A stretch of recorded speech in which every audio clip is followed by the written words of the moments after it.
Buenas tardes, bienvenidos y bienvenidas a esta cuarta conferencia de la Escuela de Formación Política Palestina Libre. Es un honor contar una vez más con el señor embajador del Estado de Palestina en Argentina, Hosni Abdelwahed, quien va a exponer sobre la resistencia palestina. Esa admirable resistencia de un pueblo que lucha por su libre autodeterminación. Un pueblo que nos enseña que hay que seguir para adelante siempre. Queremos agradecerle muy especialmente al señor embajador por esta su segunda conferencia y también agradecerles a Agustín Dib, que es el director de esta Escuela de Formación Palestina Libre y el director del Club de la Cultura Árabe. A Tilda Rabbi, que es la presidenta de la Federación de Entidades Argentino-Palestinas, y a Gabriel Sibinian, que es el director de la Cátedra de Estudios Palestinos Edward Said. Muchísimas gracias por todas estas conferencias brindadas, de las cuales aprendemos tantísimo. Les recordamos que las podrán encontrar a las conferencias en nuestra página de FIDAI y en nuestro canal de YouTube. Bueno, y ahora sí con nosotros el señor embajador Hosni Abdelwahed. Buenas tardes. Gracias Alejandra, gracias Agustín, gracias Tilda, gracias Gabriel, gracias Fidei, gracias a todas las compañeras y compañeros que día a día tratan de mantener a la causa palestina viva, tanto aquí en la Argentina como en todas partes. Antes de empezar la conferencia de hoy, me gustaría recordar un hecho importante. Hace pocos días, acá en Argentina se conmemoró el 24 de marzo, que conmemora una fecha triste relacionada con el comienzo de la dictadura.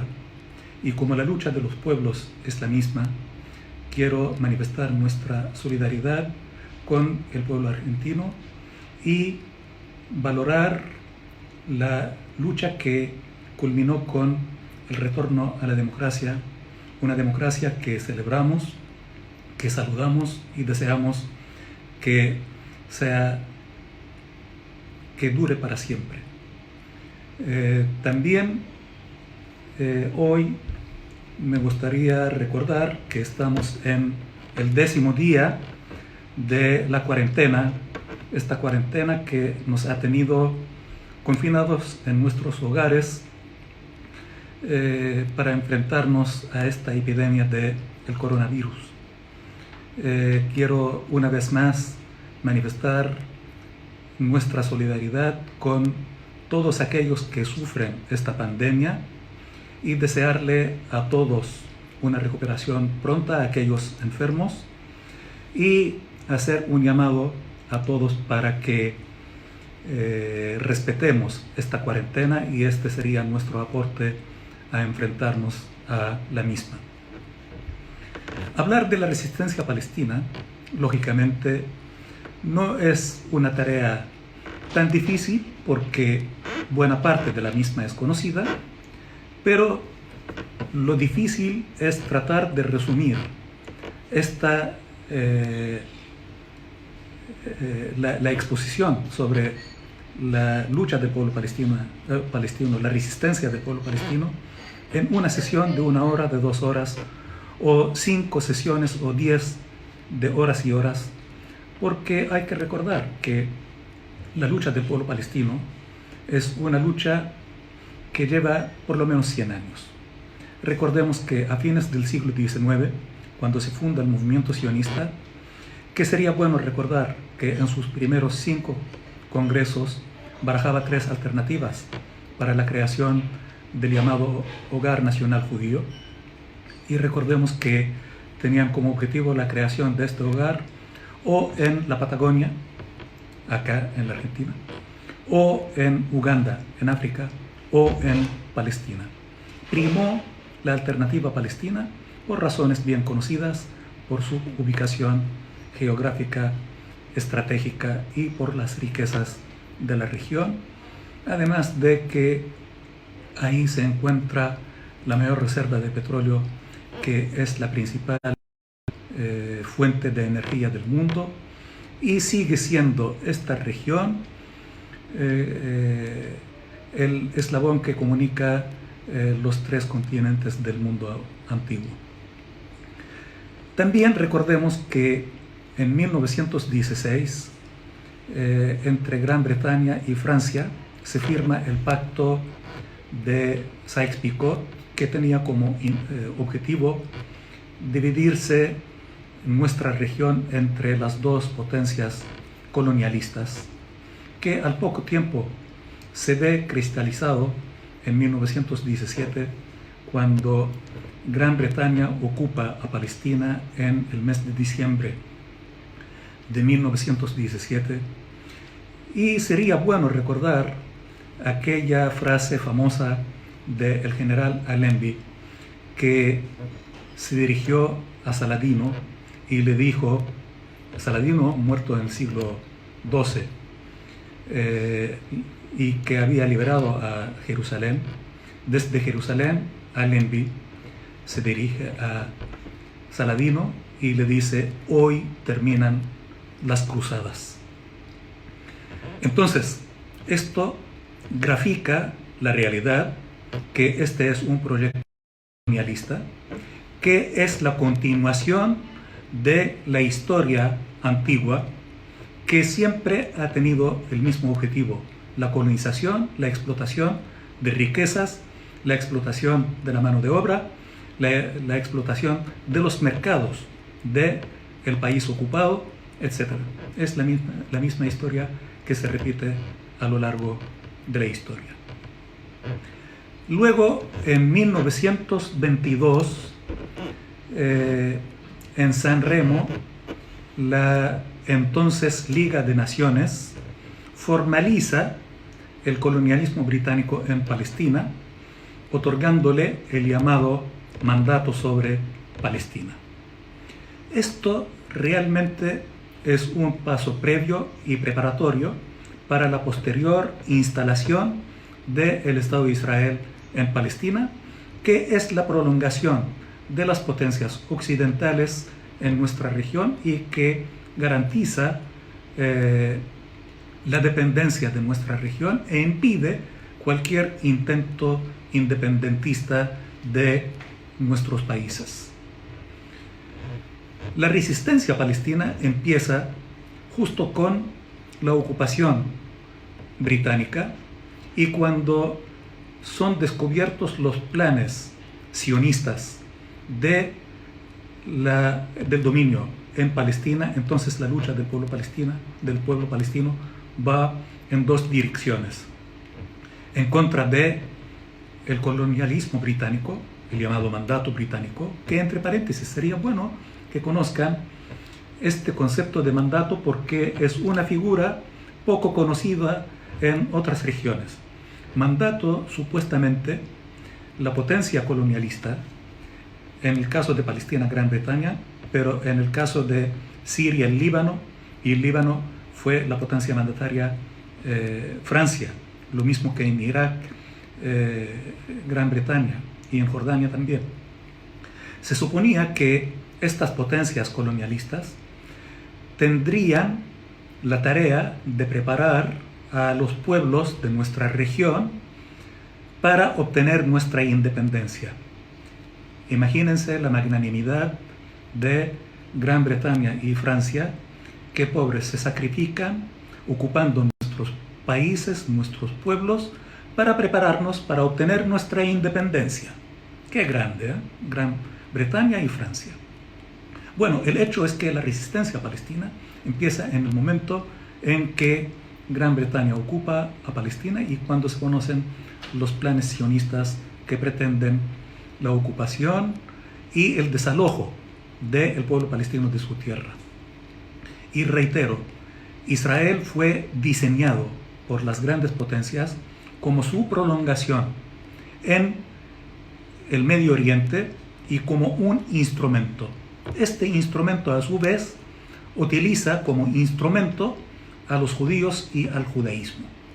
Y acá es importante aclarar y tener siempre presente que para que esto se logre había que domesticar la mente, la conciencia de la gente.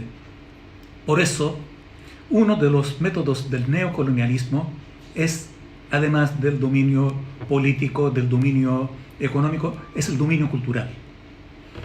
Y esto ha tenido una presencia en las políticas de las grandes potencias a lo largo de más de 120, 125 años, a partir de fines del siglo XIX a la fecha.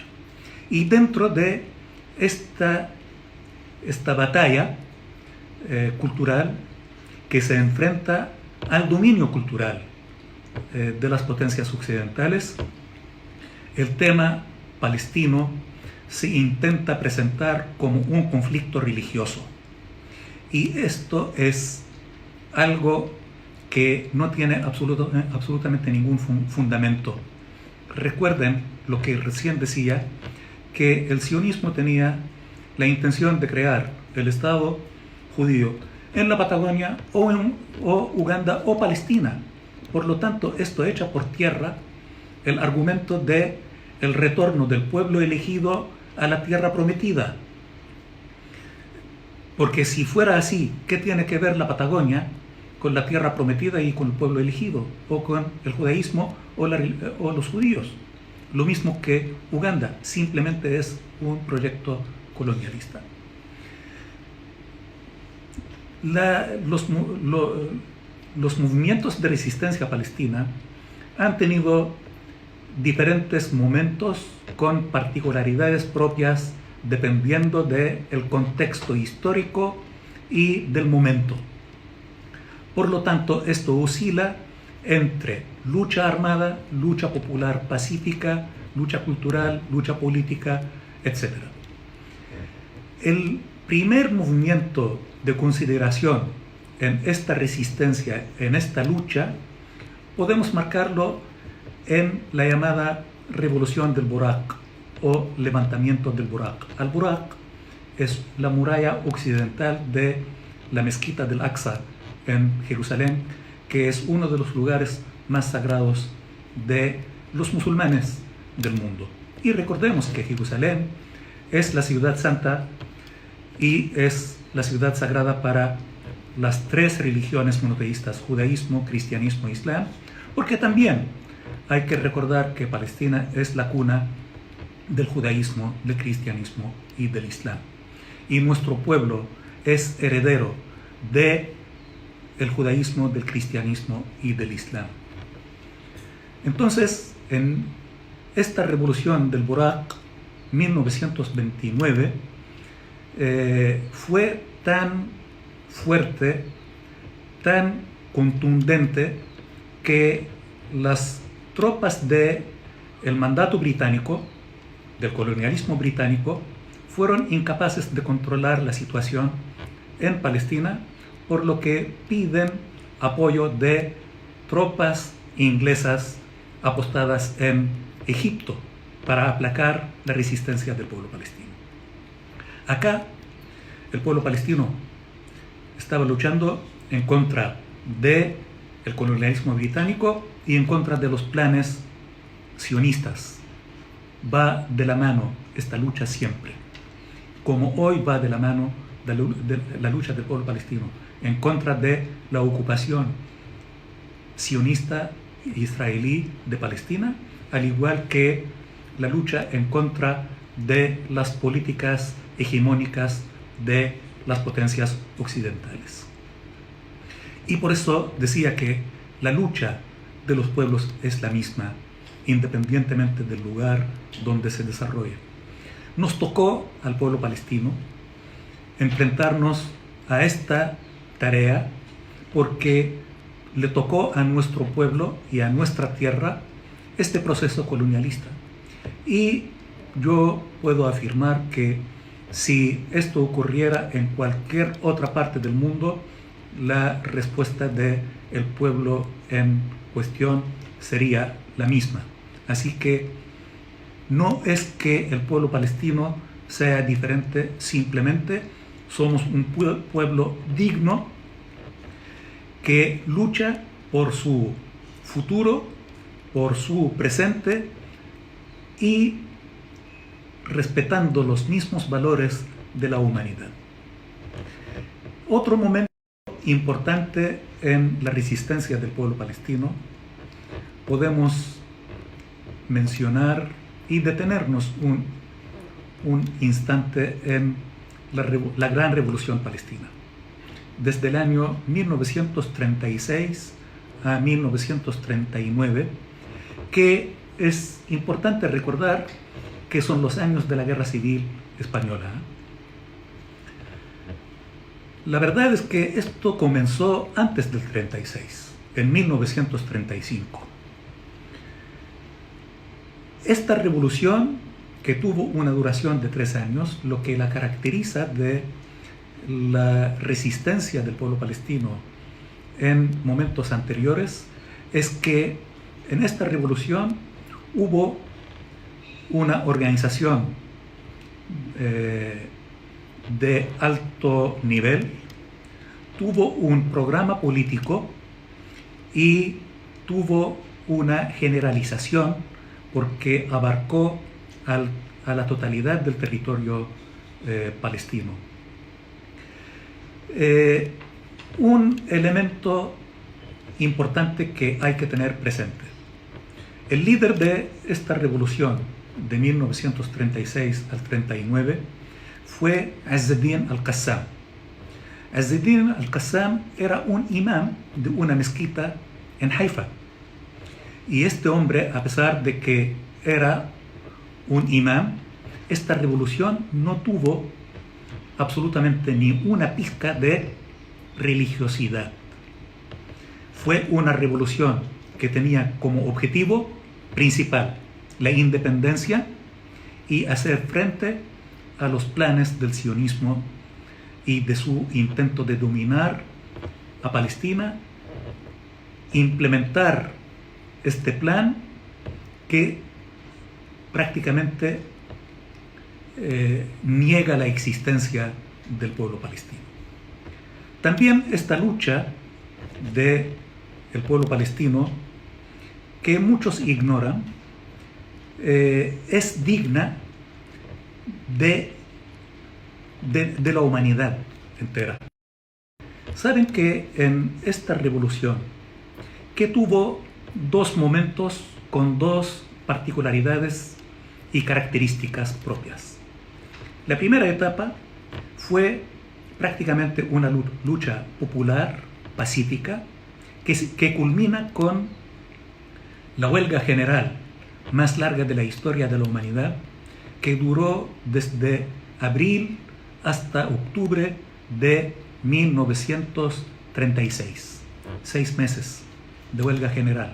Pueden imaginar el alto nivel de organización de una sociedad que es necesario para poder durar tanto tiempo y mantener las condiciones mínimas para poder sobrevivir, para poder abastecerse las necesidades básicas. Se requería un altísimo nivel de organización para que una huelga general durara 6 meses. Una huelga general en cualquier país de 1, 2, 3 días, de una semana, paraliza todo, impacta en todos los ámbitos, todas las áreas, y tiene un alto costo, tanto social como político y económico. El pueblo palestino fue capaz de mantener una huelga general que duró 6 meses. Luego, en 1937, esta revolución tiene otro momento con un método diferente, que fue lucha armada. Y acá me gustaría detenerme un instante. La verdad es que nosotros no nos lavamos las manos de nuestra historia ni de lo que hemos hecho. Esto es parte de nuestra historia que merece todo el respeto, admiración, y es una lección que se repitió. Por eso yo decía que es la misma lucha independientemente del momento y del método de lucha. Es la misma.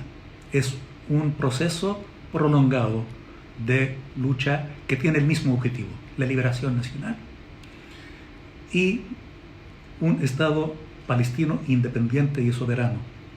Lógicamente, dependiendo del momento, esto ha variado.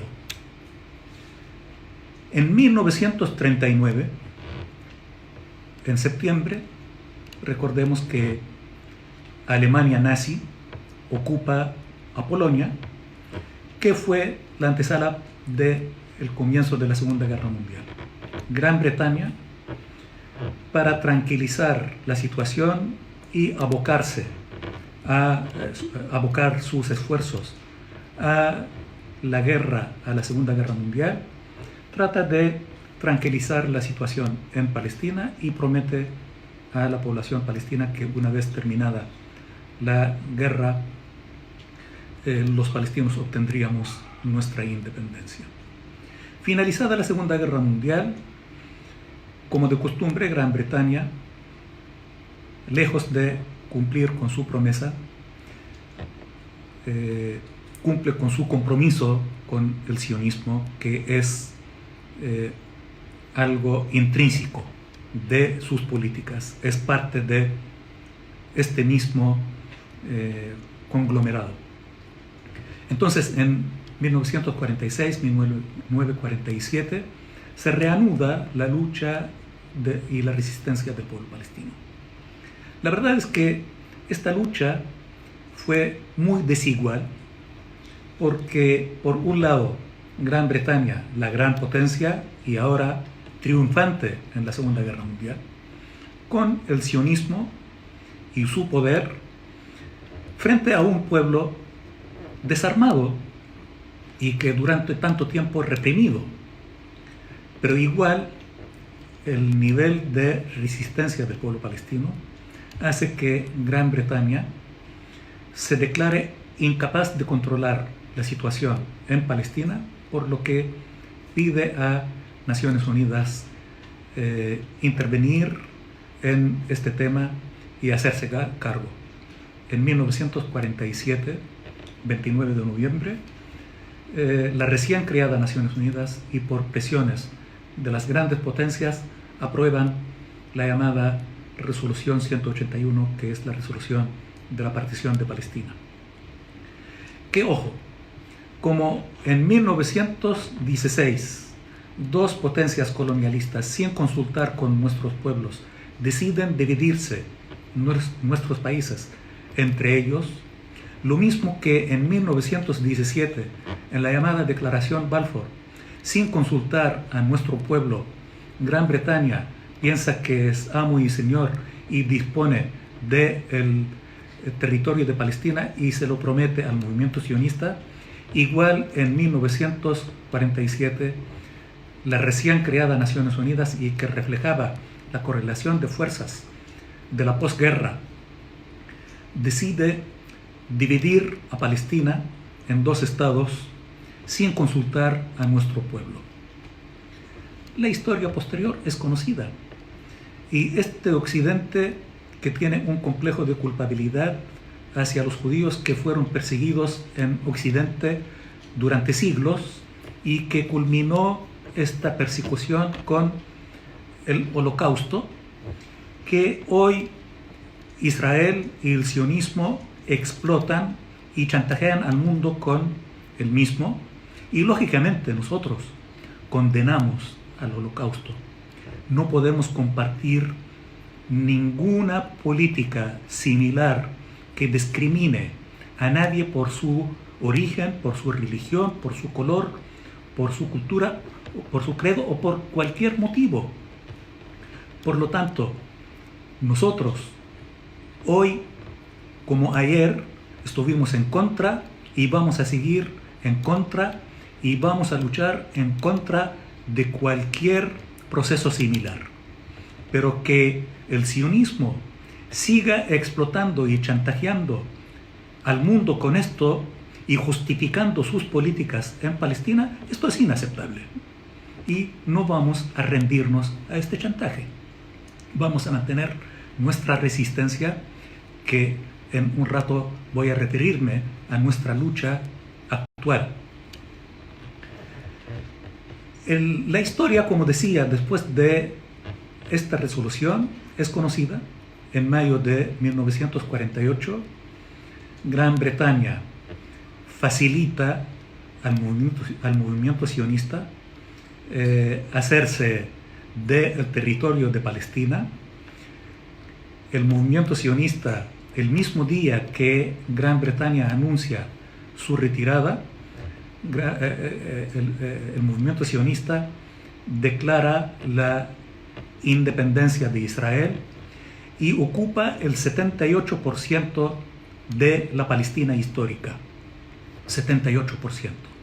Conforme a la resolución 181 de la partición de Palestina de la Asamblea General, se le destinaba al Estado judío de Israel un poco más del 54%. Y al Estado árabe palestino se le destinaba 44 y tanto por ciento.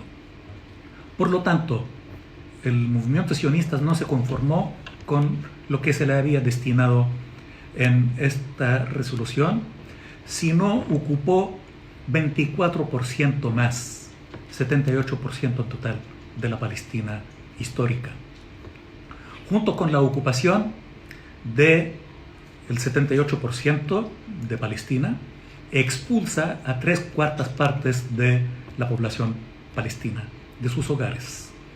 Y muchos conocerán el simbolismo de la llave, porque la mayoría de las familias expulsadas, con la esperanza de que esto es provisorio y que volverían a sus hogares,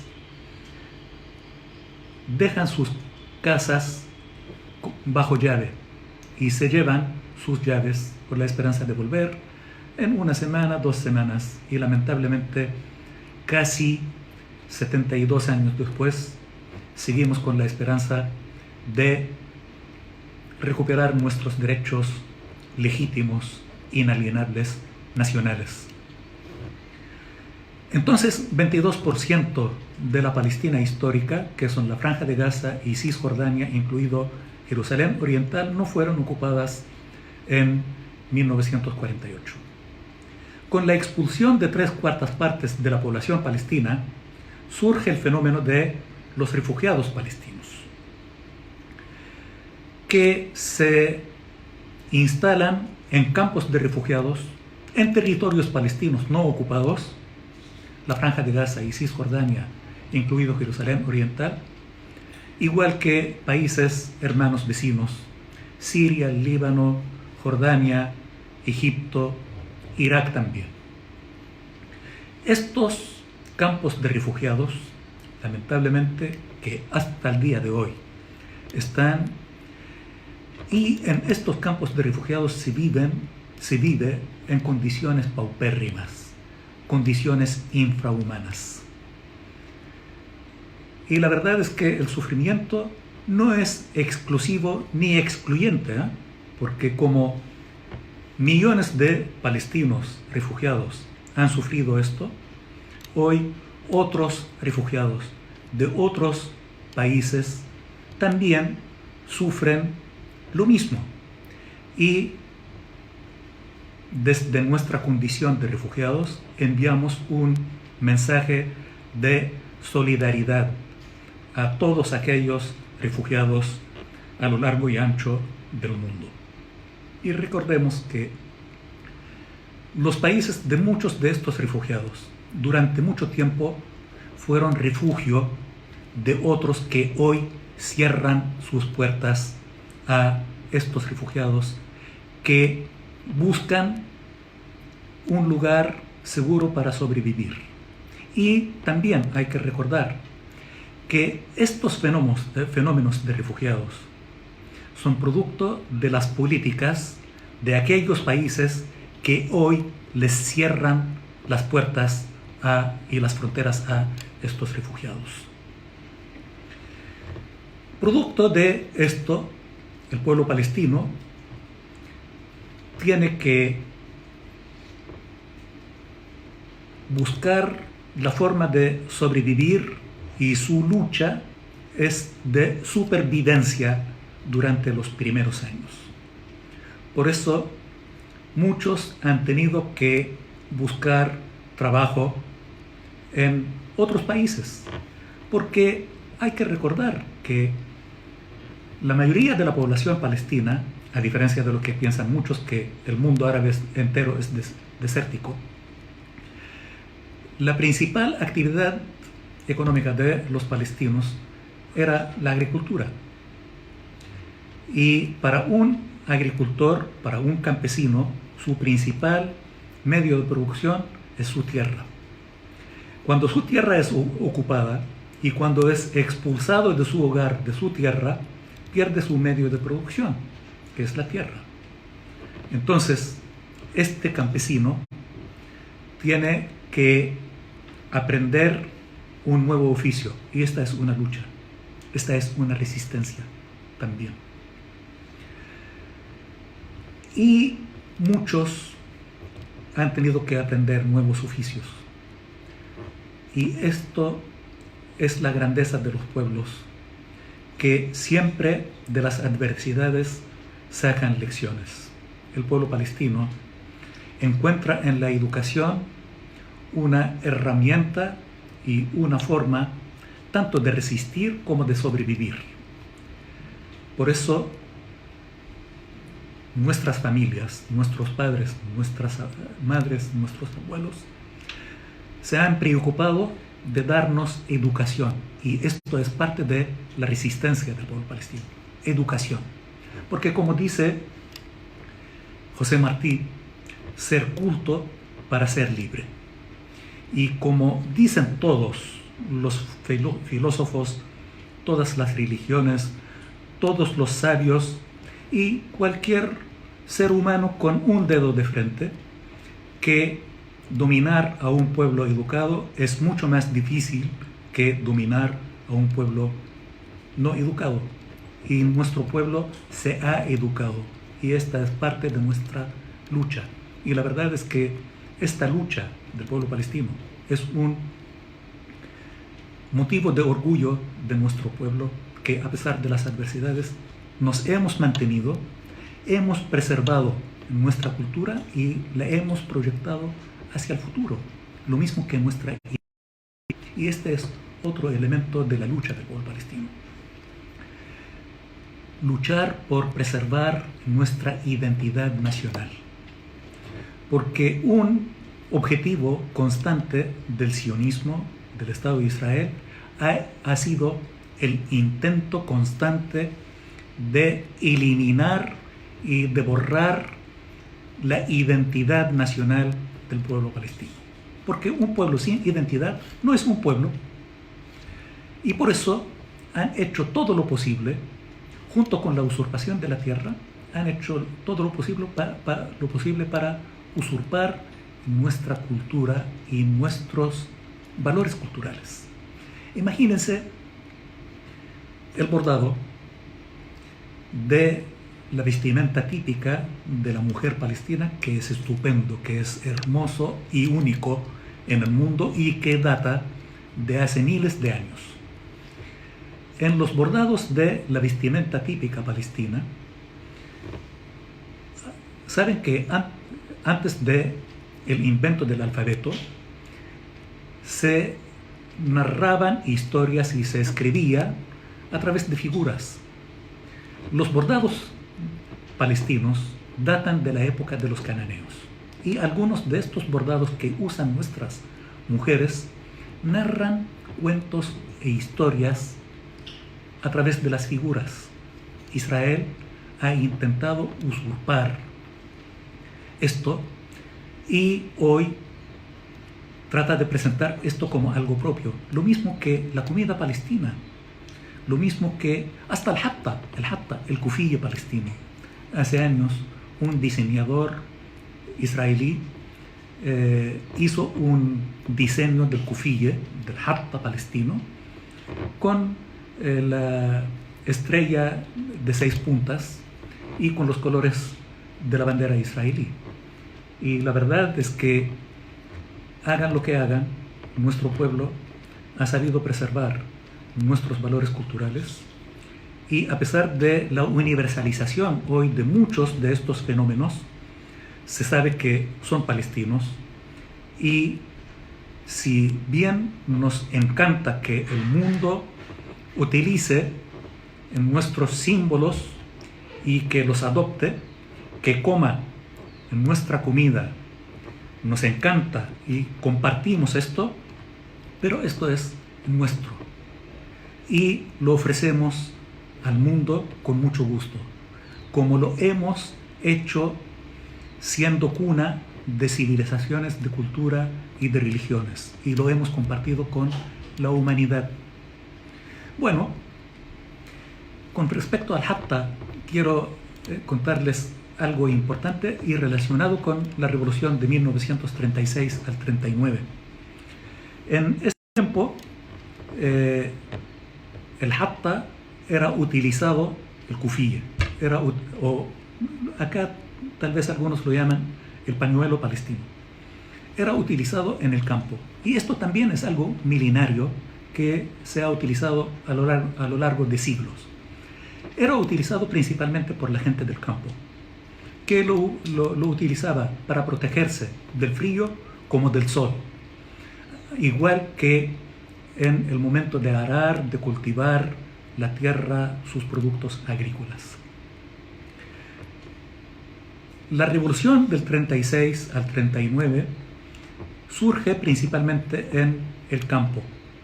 Entonces, las tropas de el mandato británico perseguían a los revolucionarios y los identificaban con el kufiyye. Entonces, el Comando General de la Revolución instruye que toda la población, sea del campo o de la ciudad, utilice el hatta. En las ciudades se utilizaba el tarbush, que es un gorro largo de color rojo que usaba la gente de la ciudad. Y el total de la población empieza a utilizar el kufiyye, el hatta, el pañuelo palestino.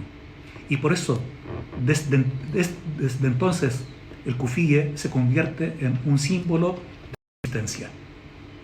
Lógicamente, Yasser Arafat, que acá en la foto se ve, internacionalizó el kufiyye y la convirtió en un símbolo de resistencia, pero él mismo la utiliza porque nuestros antecesores la habían utilizado en 1936 al 39. Bueno, una segunda etapa de la lucha del pueblo palestino comienza en 1965-64. ¿Por qué digo 65-64? En 1964, 28 de mayo de 1964, se funda la Organización para la Liberación de Palestina, más conocida como OLP. OLP fue creada como un ente representativo del pueblo palestino e integra la Liga de Estados Árabes como tal, como representante del pueblo palestino. Se funda el 28 de mayo de 1964 en la cumbre de jefes de Estados Árabes en Jerusalén. Recordemos, 1964 en Jerusalén.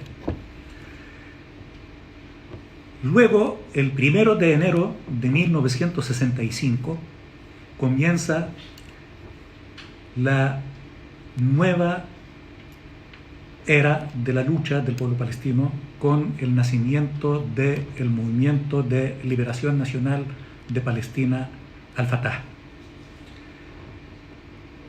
que fue un movimiento político militar. Y acá una vez más reitero que no nos lavamos las manos de nuestra historia. Cuando desarrollamos lucha armada, la desarrollamos y no nos avergüenza. Y cuando ahora adoptamos la lucha popular pacífica, la adoptamos y no tenemos complejo en lo absoluto, ni vergüenza, ni de asumir la lucha armada en su momento, ni de asumir la lucha popular pacífica hoy. Este fue un momento muy importante en nuestra historia, el nacimiento de Al-Fatah, que lo sigue el nacimiento de otros movimientos político-militares, que en 1969 también marca un nuevo hito. Pero antes de hablar de 1969, 1968, 21 de marzo, fue la batalla del Karame, que fue una batalla sumamente importante porque por primera vez un puñado de hombres mal armados se enfrentan al todopoderoso ejército israelí en una localidad en Jordania llamada Karame, que casualmente significa dignidad, y la verdad es que esta batalla ha devuelto la dignidad a muchos árabes y palestinos, porque este puñado de hombres mal armados y mal preparados fue capaz de enfrentarse al todopoderoso ejército israelí, que se creía invencible, y por primera vez lo vencen estos pocos hombres con el apoyo de artillería del ejército jordano. Esto fue un momento importante porque masifica a la resistencia palestina, porque muchos árabes y palestinos engrosan las filas de los movimientos de resistencia palestina después de la batalla del Karame, porque muchos veían en este fenómeno el camino y la respuesta a sus anhelos y sus aspiraciones. 1969, los movimientos de resistencia ingresan en la OLP y eligen un nuevo comité ejecutivo que a su vez elige a Yasser Arafat como presidente, y esto es el segundo nacimiento de la OLP y tal vez de los movimientos de resistencia también, porque esta Organización para la Liberación de Palestina a partir de ese momento tiene un contenido diferente. Y acá tengo que recordar que los pueblos aprendemos unos de otros porque la historia de la humanidad es la misma. Durante la Segunda Guerra Mundial, un líder búlgaro, George Dimitrov, se le ocurre la genial idea de crear los llamados Frentes Amplios, donde participaban en la lucha antinazi muchos sectores, sean de la extrema izquierda, de los comunistas, de los socialistas, de los religiosos, de los católicos, etc. Y todos tenían en ese tiempo un objetivo común, que era acabar con la ocupación nazi. Entonces era un frente amplio. La OLP durante mucho tiempo funcionó como frente amplio, integrado por diferentes facciones de diferentes corrientes políticas e ideológicas, que hemos convivido durante todo este tiempo con nuestras diferencias y encuentros. Y la verdad es que la OLP, a mucha honra, desde entonces hasta el día de hoy es legítimo y único representante de nuestro pueblo, cosa que fue consagrada en 1974 en la cumbre árabe de Rabat, capital de Marruecos, que al poco tiempo el movimiento de países no alineados reconoce a la OLP como tal, como legítimo y único representante del pueblo palestino, y poco tiempo después, el mismo año 74, por iniciativa del movimiento de países no alineados, Yasser Arafat va a Naciones Unidas e hizo su discurso célebre que culminó con la frase eterna, que para mí es un programa de lucha del pueblo palestino que hemos adoptado desde entonces. Yasser Arafat se dirigió en esa oportunidad a los representantes de la comunidad internacional y les dijo, más o menos, palabras más, palabras menos: vengo con el fusil de un revolucionario en una mano y con el ramo de olivo en la otra mano. No dejen que el ramo de olivo caiga de mi mano. Y lo repitió varias veces. ¿Por qué digo que es el programa de lucha, el programa político del pueblo palestino? En esto consiste la lucha del pueblo palestino. Por un lado, la lucha armada, que funcionó en un periodo, luego el ramo de olivo, la búsqueda de una solución pacífica que garantice al pueblo palestino la recuperación de sus derechos legítimos e inalienables. La verdad es que muchos acontecimientos desde ese entonces a la fecha, pero ha sido permanente el sufrimiento del pueblo palestino y la resistencia, porque la ocupación sigue.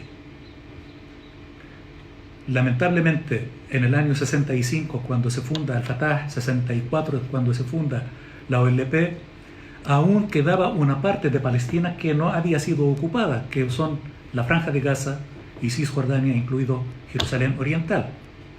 A partir de junio de 1967, Israel ocupa estos territorios de la Franja de Gaza, Cisjordania, incluido Jerusalén Oriental, además de territorios de otros países árabes.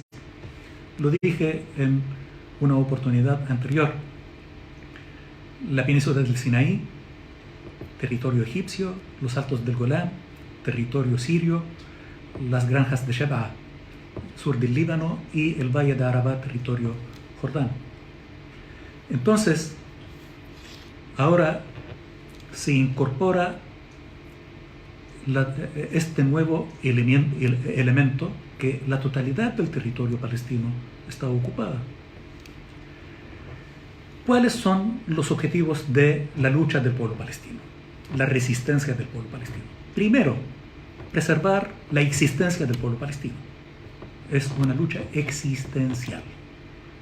Preservar la existencia de nuestro pueblo y proyectarla hacia el futuro. Dos, la liberación nacional de nuestro pueblo y de nuestra tierra. Pero ha habido, como decía, modificaciones en nuestros métodos y en nuestros programas políticos. A partir de 1974 se aprueba el llamado Plan Provisorio de Lucha del Pueblo Palestino, que consiste en la creación de una autoridad nacional palestina, de un ente palestino en cualquier parte que se libere o se recupere de Palestina. En 1987 comienza la primera intifada. La primera intifada también marca un hito y un momento especial en nuestra lucha, la lucha del pueblo palestino por la liberación nacional, donde por primera vez el núcleo de resistencia se traslada al interior del territorio palestino ocupado. Siempre ha habido resistencia de nuestro pueblo bajo ocupación. Inclusive, desde 1948, esta parte muy querida de nuestro pueblo, que hoy son los llamados palestinos israelíes, que Israel niega su existencia, los llama árabes israelíes y los segmenta entre drusos, beduinos, musulmanes, y ahora le da una denominación a los cristianos palestinos como arameos. Este segmento de nuestro pueblo heroico, que también merece nuestro homenaje y respeto, y voy a hacer referencia a la lucha de esta parte de nuestro pueblo en un rato. Pero decía que en 1987, la primera intifada traslada el núcleo y el centro de resistencia y de lucha al territorio palestino ocupado, donde todos los sectores del pueblo palestino son parte de esta lucha. En la primera intifada, que abarcó el total de la geografía palestina y el total del pueblo palestino, se implementan métodos de lucha pacífica, métodos de lucha popular. Ahí se desarrolló la llamada economía popular, donde en cada jardín de cada hogar se sembraba algún alimento para poder sobrevivir, porque parte de esta lucha también era la desobediencia civil y la huelga general, donde los comercios, los trabajos funcionaban en horario muy limitado. Por lo tanto, cada familia en su jardín sembraba algo para poder utilizar y intercambiar con otros alimentos de otros vecinos. La educación popular, porque también este es un tema sumamente importante, la educación. Una constante en la política israelí es intentar mantener al pueblo palestino en la ignorancia, y una constante en nuestra lucha es la autosuperación y la educación. Hoy, afortunadamente, somos uno de los pueblos que cuenta con mayores índices de educación universitaria en todo el mundo. En los años 90, y tengo que actualizar mis datos, el pueblo palestino constituía el 3% del total de la población árabe, y este 3% del total de la población árabe aportaba el 10% del total de universitarios árabes. Podrán imaginar la proporción. 3% aporta el 10% del total de universitarios. Entonces, como una constante en la política israelí era el cierre, clausura de universidades, de escuelas, de centros educativos, el ingenio del pueblo y su voluntad sustituye esto con la educación popular. A la intemperie, en algún almacén, en alguna casa, en cualquier sitio, se reunían los estudiantes y sus profesores para que no pierdan el proceso educativo. Y claro, para esto se requería el compromiso tanto del alumno como del profesor, como de la institución educativa. Y aquí ha habido una unidad de voluntades, tanto del alumno, de la institución educativa y del profesor. Y afortunadamente se ha mantenido el proceso educativo a todo nivel.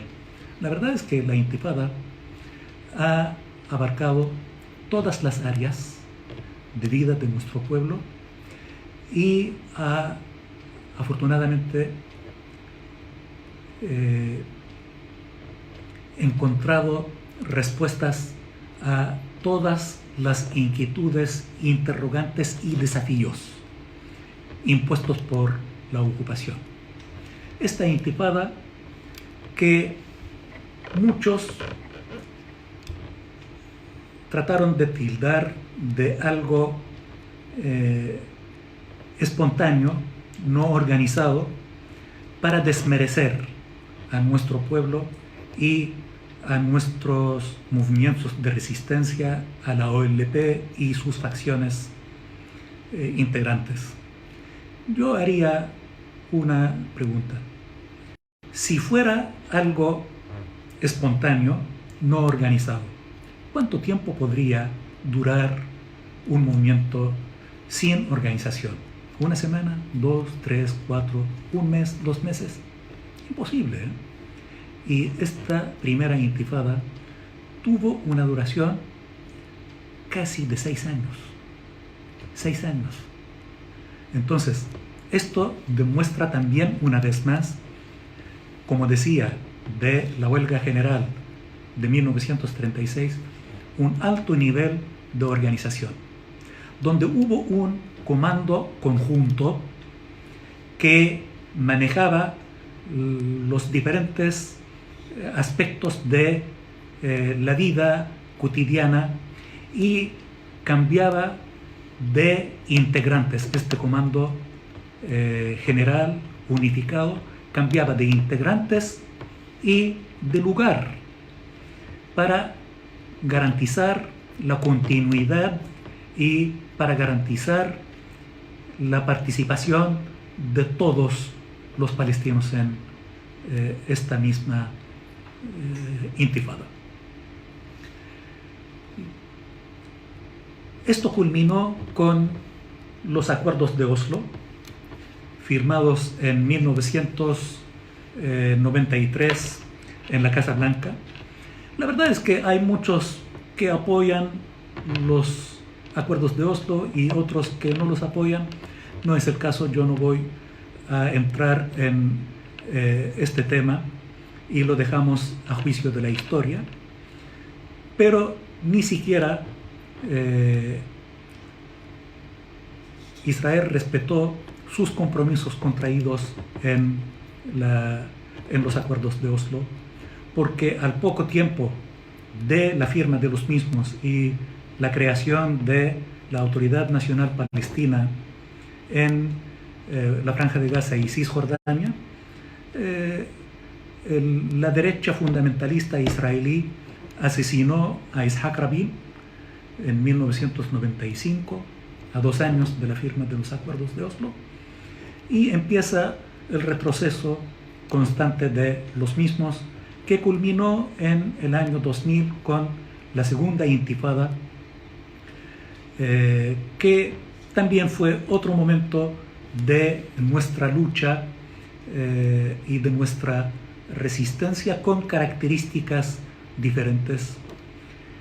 Y en esta segunda Intifada también participaron todos los sectores del pueblo palestino, todos los componentes de nuestro pueblo sin excepción.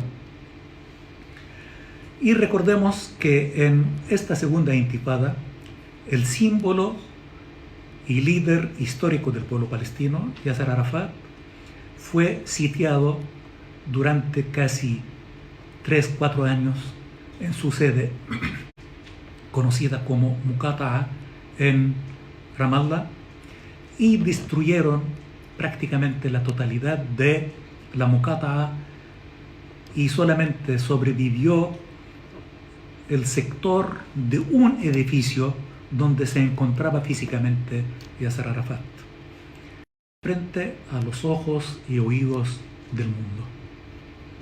Y esto culminó con el asesinato de Yasser Arafat, envenenado con una sustancia radioactiva, que es el polonio, y que se demostró que fue envenenado con esta sustancia.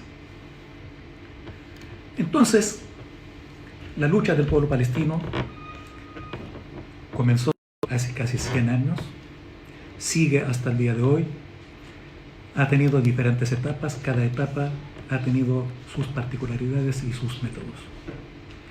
Yo quiero hacer referencia a que en este proceso de lucha hay 3 sectores de nuestro pueblo. Nuestro pueblo en la Palestina histórica, y esto incluye a los palestinos en la Franja de Gaza y Cisjordania, incluido Jerusalén Oriental, además de nuestro pueblo en Israel, a los que llamamos los palestinos del 48.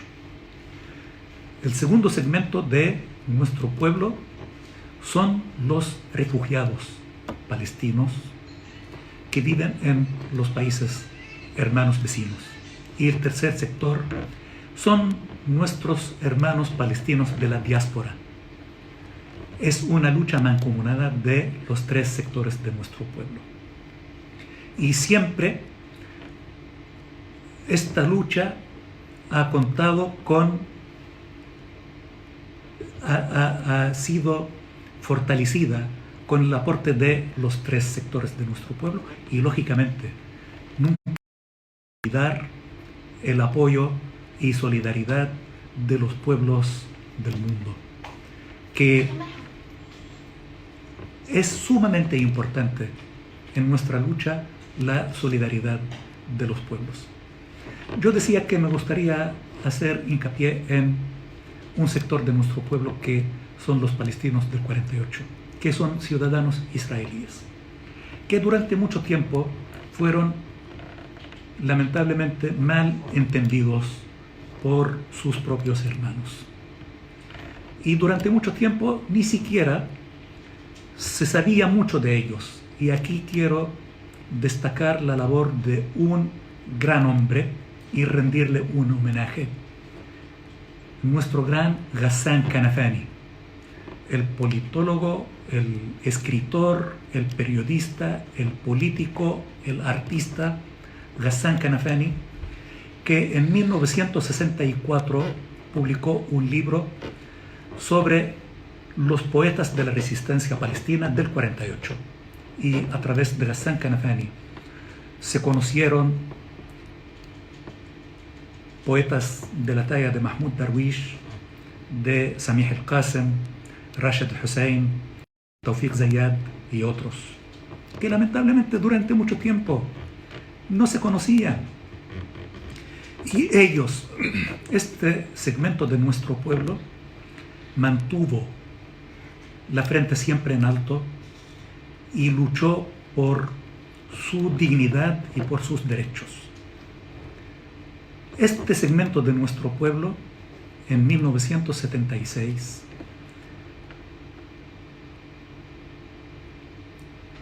se enfrentó a la política sistemática del Estado de Israel de usurpar la tierra y de marginar a nuestro pueblo y confinarlo en sectores cada vez más cerrados, en guetos.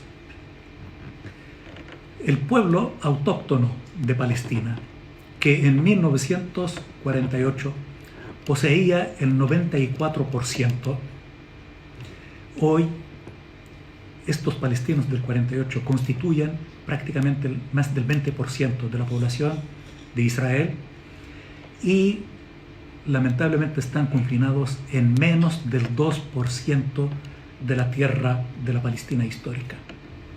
En 1976, dentro de su política sistemática, Israel confiscaba enormes dimensiones de las tierras de estos palestinos, y estos se levantan en contra de estas políticas y, como de costumbre, Israel ha reprimido a sangre y fuego a nuestro pueblo y caen varios de nuestros hermanos palestinos del 48 en esta lucha, y a partir de entonces conmemoramos anualmente el Día de la Tierra, que casualmente es mañana, 30 de marzo. Así que quiero rendir un homenaje a este segmento de nuestro pueblo. La verdad es que a todo nuestro pueblo, que es uno solo, independientemente del lugar donde se encuentre, porque independientemente también de sus condiciones de vida, todos tenemos el mismo objetivo, que es la liberación nacional de nuestra tierra y de nuestro pueblo. Yo sé que, como empecé a hablar de este tema, es larguísimo. Hablé 1 hora 10 minutos y la verdad es que solamente me referí a títulos sin entrar en detalles de la lucha del pueblo palestino. Espero tener otras oportunidades de hablar más detalladamente de otros elementos, otras partes de nuestra lucha. Pero antes de terminar, me gustaría hacer algunas reflexiones que pueden gustarle a algunos y no gustarle a muchos. Primero, el pueblo palestino resiste y lucha porque estamos bajo ocupación. Por lo tanto, nuestra resistencia, nuestra lucha, no es ningún lujo para satisfacer el ego de algunos o satisfacer las tesis de otros. Por lo tanto, yo le pediría a nuestros compañeros, hermanos y amigos entendernos y entender nuestra lucha, que no nos exijan suicidarnos para demostrar que tienen razón en alguna u otra tesis.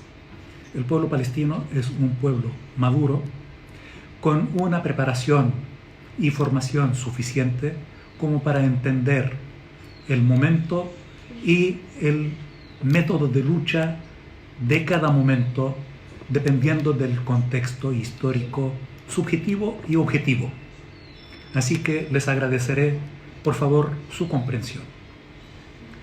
La segunda reflexión que me gustaría hacer es que nuestra lucha, lamentablemente, muchas veces es mal valorada, tanto por aquellos que quieren a los palestinos como por los que no quieren a los palestinos. ¿Cómo es esto? Por un lado,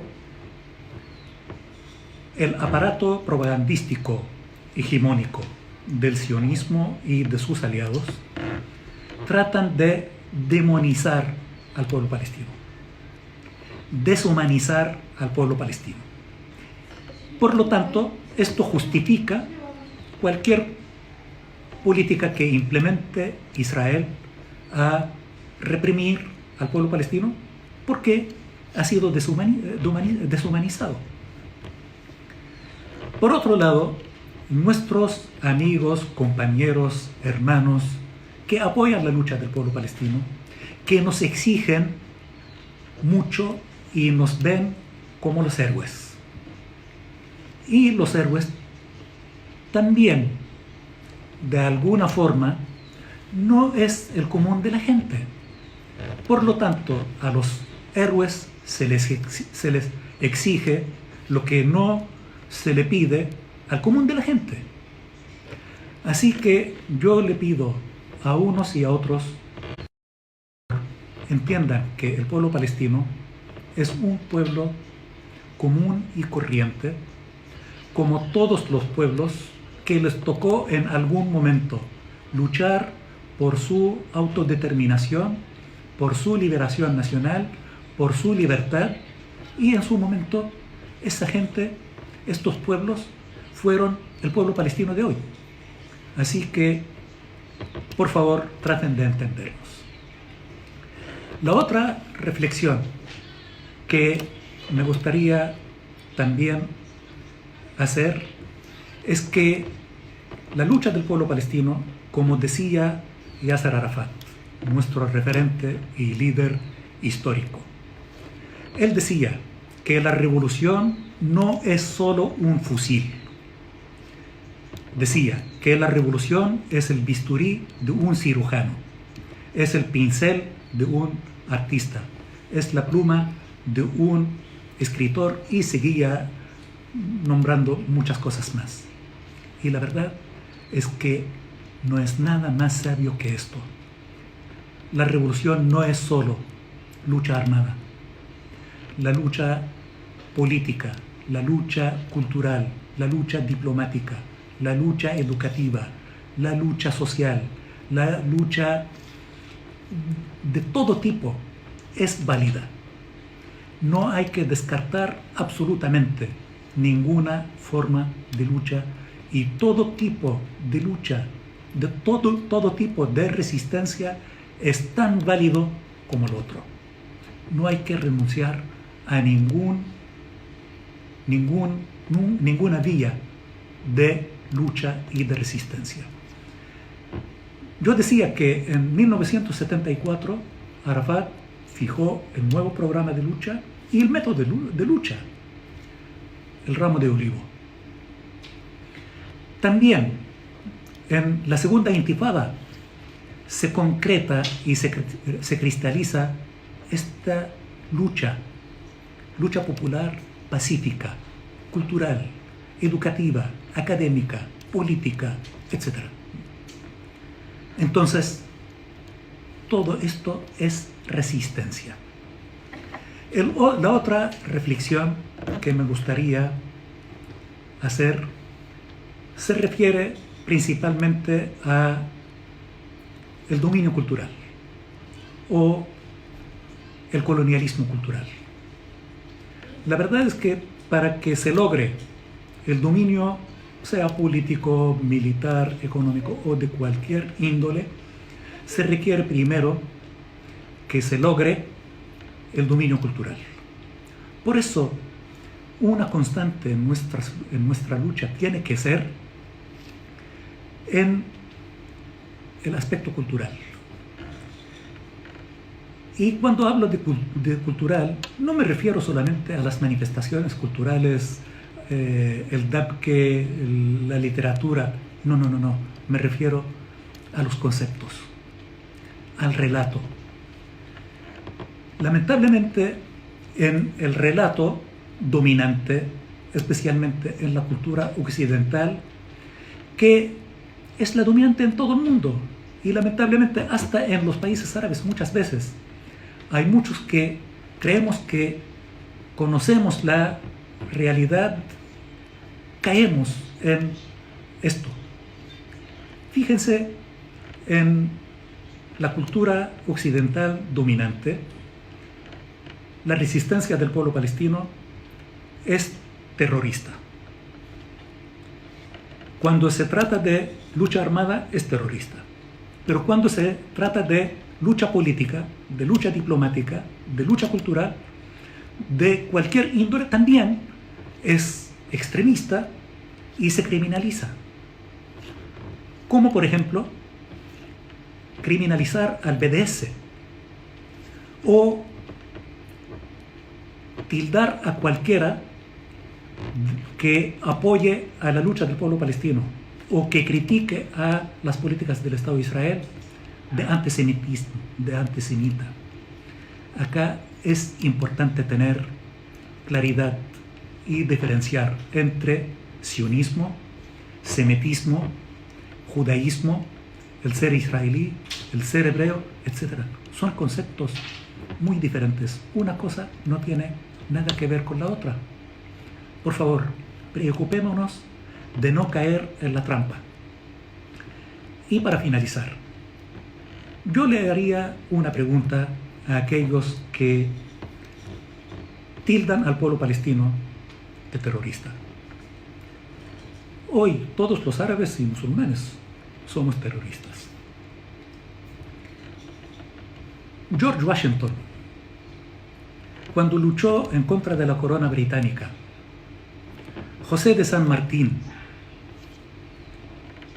Simón Bolívar, Bernardo O'Higgins, Artigas y tantos libertadores que veneramos y respetamos como padres de las patrias y como libertadores. Me gustaría que me expliquen cómo lograron liberar a sus pueblos, sus países, obtener su independencia. Yo decía en otra oportunidad, hay que aplicar el mismo criterio sobre casos similares. Si Yasser Arafat y la lucha del pueblo palestino es terrorista, me gustaría que me expliquen por qué los otros no lo son. Si aplicaron métodos tal vez más violentos que el pueblo palestino. Y a aquellos que se jactan de ser guardianes de los derechos humanos y de la democracia. Si lucha armada, no. Lucha política, no. Ir a los organismos internacionales, no. Reconocimiento internacional, no. Corte Penal Internacional, no. BDS, no. Entonces, por favor, ¿nos pueden decir cuál es el método de lucha, de resistencia permitido para el pueblo palestino? La verdad es que somos un pueblo que entiende bien la problemática y entendemos que la historia nos dará la justicia que merecemos, pero antes creo que esta resistencia del pueblo palestino culminará con el logro de la recuperación de nuestros derechos nacionales legítimos, inalienables, y estoy cierto, tengo la absoluta certeza que Palestina es el futuro, que la lucha de los pueblos siempre culmina con la victoria. Antes de terminar, quiero invitarlos que mañana, dentro de la misma cuarentena, vamos a conmemorar el Día de la Tierra a través del sitio de la Embajada de Palestina, de la Argentina, con la proyección de un documental de Julio Pérez del Campo que se titula Gaza.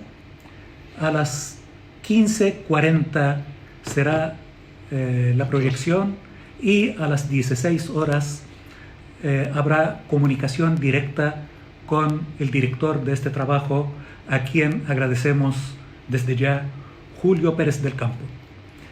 Y hasta la victoria siempre. Bueno, esta ha sido la cuarta y última conferencia de la Escuela de Formación Política Palestina Libre. Con las sabias palabras del señor embajador Hosni Abdelwahed damos cierre a este ciclo. Queremos reiterar nuestros agradecimientos al señor embajador, a Agustín Dib, a Tilda Rappi y a Gabriel Sibinian por este enorme aprendizaje. Queremos agradecerles a ustedes por estar, por republicar las conferencias, por los mensajes de apoyo enviados. Muchísimas gracias. Queremos invitarlos a nuestras redes y a continuar unidos. Unidos por este asunto que nos concierne a toda la humanidad. Por eso desde acá, desde allá, desde donde cada uno y cada una se encuentre, queremos invitarlos a decir todos juntos: ¡Viva Palestina libre!